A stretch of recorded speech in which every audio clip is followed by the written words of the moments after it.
I attended Morehouse College and arrived in 1962. And Dr. Benjamin Elijah Mays was president. And Mays was King's mentor, and some call his spiritual guide. And I was also there during the middle of the sit-in movement that was much of which was emanating from Atlanta. And so it was impossible to be in Atlanta and not hear and see Dr. Martin Luther King Jr. Here. We saw him relatively frequently in Atlanta, and on occasion we saw him at Morehouse. Dr. Mays held chapel. Morehouse had chapel every day. And so we heard Mays 2 or 3 times a week. And to hear Mays was also to hear King in some respects, because Mays talked about your responsibilities and the fact that it was not a sin to have dreams unfulfilled, but it was a sin not to dream. And he would say things like, low aim was a sin. That was 1962, my freshman year. 1963, I had the opportunity to actually go to the March on Washington, where King made his most famous I Have a Dream speech. And I went there along with some of my classmates, as well as some other students. We were part of a group, and we were on exchange, I think at Haverford College. And it was a very interracial group. And of course, we talked about the issues that the country was facing relative to race. And so it was really the capstone of that visit to hear King talk about his dream as part of the March on Washington speech. And you know how the speech begins, I have a dream that one day, little black boys and little black and little white boys and little, we'll be able to get together. And how people should be judged. And those were the kinds of things that resonated and stuck with me. A few months later, I was actually pledging a fraternity, Alpha Phi Alpha, and King was a brother. And so we attended King's church, Ebenezer Baptist Church, and of course he was a speaker for the day. And afterwards, the church fed us, and Dr.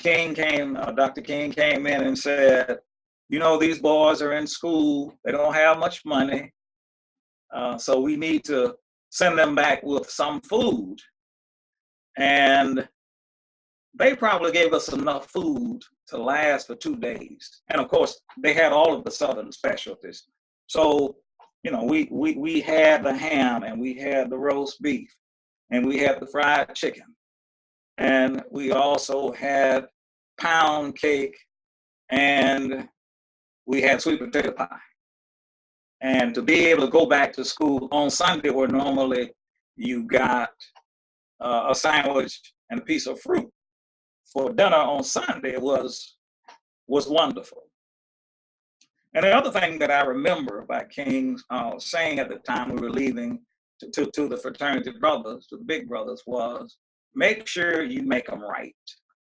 Make sure you imbue in them the spirit and the belief of the fraternity. And Alpha Phi Alpha was actually the first Black Greek fraternity, formed at Cornell University in 1906. So he talked about making them right. He was also going back to heritage. Then, of course, periodically we would see King on campus, or I'd see him around town. I'd see him at Pasco's restaurant.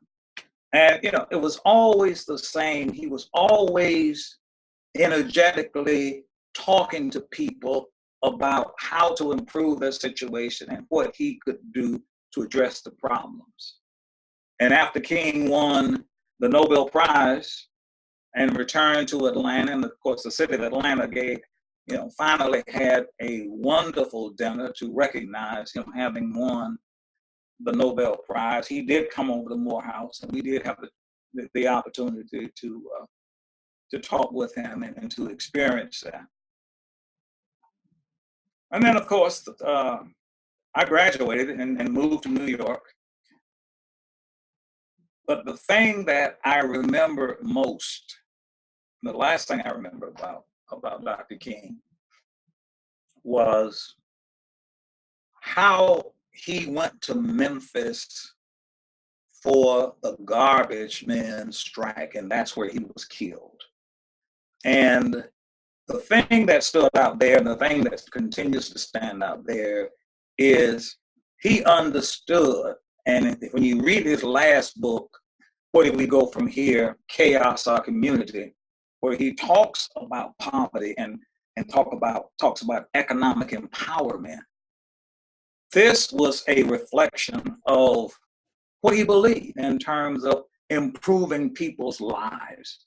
And that piece has been indelibly etched, I guess, on my soul for all of my life.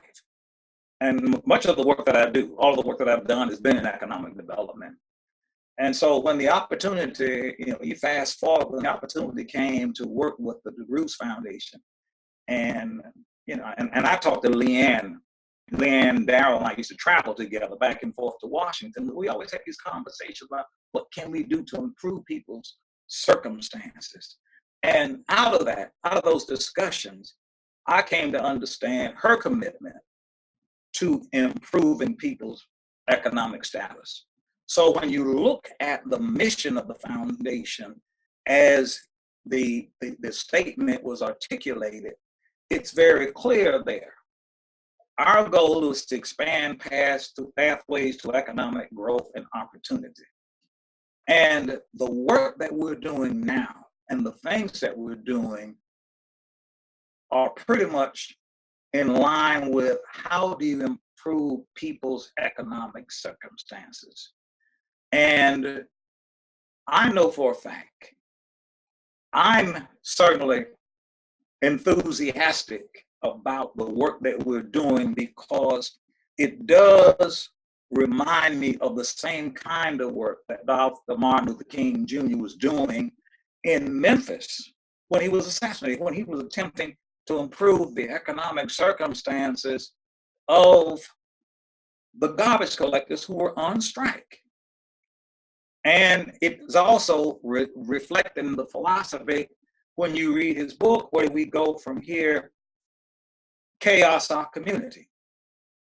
And so every day, when I look at the work that we're doing, where we talk about expanding pathways, I am reminded of some of the discussions that we had in chapel in Morehouse 50 years earlier, when Dr. Mays talked about your responsibility, or when we had Dr. King who would speak to us about our the moral imperatives. I see this work as reflective of that kind of philosophy. And so I'm proud to do the work that we're doing because I think it is in the philosophy, in line with the philosophy that was articulated both by Dr. Mays as King's mentor and by Dr. Martin Luther King Jr.